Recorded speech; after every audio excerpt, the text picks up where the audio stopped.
guys, welcome back. This is Ajaxx here. I know I've been going for 2 weeks, but today I have a review for you of the Dell Inspiron 7000 series. This is the new 8th gen processor and it is an i5. Let's get into it. So this is the Dell 7000 series.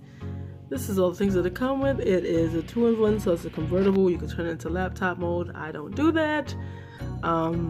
It has Windows Hello, so you can use your face to sign in. You can get the active pen. I don't have that, but I do have a stylus, so I try not to touch my screen. This is an i5. This is the 8th gen, so the clock speed base is 1.8 for this model, and it goes up to 3.4, and it has 4 cores, and then it has 8 threads. So that is wonderful, especially for someone who likes to do hackathons, you know. So let's get into the ports. As you see here, this is my little mouse. I try to use a mouse because I hate using the trackpads because it just cramps your hands up. Right? Alright, so let's get into the ports. So this laptop has two 3.1 USB, so this side has an SD card reader and one of the 3.1 USB ports. And on the other side, we have the other USB port 3. We have the charging port on the far right, USB Type-C, HDMI as you can see, and a USB 3.0 as well, and a headphone jack on this side. So this laptop is upgradable to 16 gigabytes of RAM. On the bottom, you can open it up. Right now, this has 8 gigabytes. Also, the speakers are below this model, and they actually sound pretty well. I know the last model didn't sound so good. So this does have a solid state drive. This opens up my programs pretty fast, especially for a PC. I'm just gonna open one of my empty projects just to show you how long it takes. So as someone who does hackathons, I use this as my on-the-go PC.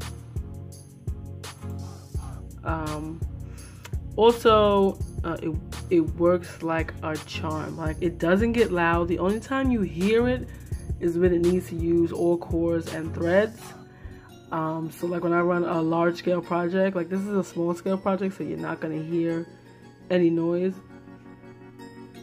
Yeah, you can't even hear anything because it is low. So I'm just gonna run a quick, it's just gonna say like hello world, nothing too fancy. I just want to show you that it's pretty well. I'm using this plugged into a monitor, so when I'm home I tend to use my monitor. But other than that, the screen is really good and I don't have any problems. So far I've had this for about a week, and the keys, I like the keys. This is an all metal body, so there's no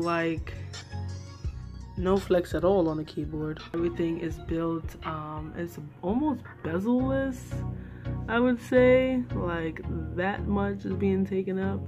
Okay, so there you go. So I have the emulator here, and there's like no skipping of frames, so that is awesome.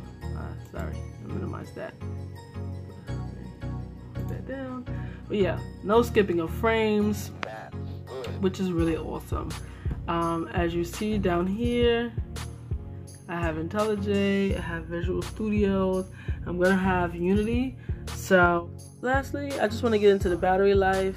Running heavy programs that I've been using, like Android Studio or Visual Studio or IntelliJ, depending on how big my project is or how long I'm working, it goes about 4.5 hours, and that's if I'm just working at it and I don't have battery saver on.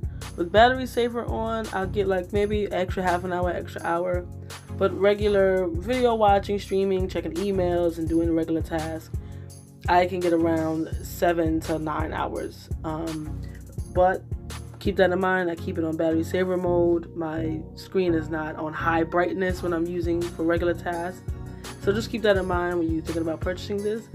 Right now, this is currently, I think, $850 on Best Buy's website. But yeah, thank you for watching, guys. Like and subscribe. Ajaxx out.